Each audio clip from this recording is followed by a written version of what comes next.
ಅದನ್ನೆಲ್ಲ ಗಮನದಲ್ಲಿ ಇಟ್ಕೊಂಡಿವಿ. ಮುಂದಿನ ಎಲೆಕ್ಷನ್ ಅಲ್ಲಿ ಏನು ಪರಿಸ್ಥಿತಿ ಬರುತ್ತೆ ಅವರು ತಿಳ್ಕೋಬೇಕು. ಇದನ್ನೆಲ್ಲ ಗಮನದಲ್ಲಿ ಇಟ್ಕೊಂಡು ನಾವು ಇವತ್ತಿನ ದಿವಸ ಈ ಹೋರಾಟಕ್ಕೆ ಮಂತ್ರಿಗಳು ಯಾರೇ ಬಂದ್ರು ಅವರಿಗೆ ಪ್ರೊಟೆಸ್ಟ್ ಮಾಡಬೇಕು. ನಮ್ಮ ಕೂಗು ನಮ್ಮ ಬೇಡಿಕೆಗಳನ್ನು ಅವ್ರ ಮುಂದೆ ಇಟ್ಕೊಂಡು ನೆಕ್ಸ್ಟ್ ಮುಖ್ಯಮಂತ್ರಿ ಹತ್ರ ಕೂತ್ಕೊಂಡು ಇದನ್ನು ಬಗೆಹರಿಸಬೇಕು, ಅಶ್ಯೂರೆನ್ಸ್ ಕೊಡಬೇಕು, ಇಂಪ್ಲಿಮೆಂಟ್ ಮಾಡಬೇಕದು.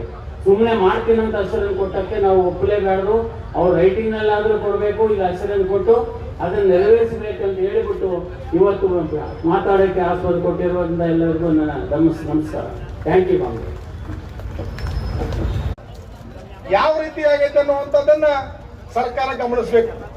ಇದು ಕೂಡ ಸರ್ಕಾರ ರೈತರ ಹೊಟ್ಟೆ ಕಿಚ್ಚು ರೈತರ ಹೋರಾಟ ಪ್ರತಿಭಟನೆ ಬಂದಾಗ ಸರ್ಕಾರ ತನ್ನ ಗಮನ ಸೆಳೆಯಿತು. ಆದರೂ ಕೂಡ ಇವತ್ತು ಸರ್ಕಾರ ಒಂದು ಮಾಡಿದಂತ ಆದೇಶ ಯಾವ ರೈತರ ಕೈಗೆಟುವುದಿಲ್ಲ. ನೀವು 11.25 ರಿಕವರಿ ಆಧಾರ ಮೇಲೆ 50 ರೂಪಾಯಿ ಪ್ಲಸ್ 50 ರೂಪಾಯಿ ಇದು ಮಾನದಂಡ ಆದೇಶ ಸರಿಯಿಲ್ಲ.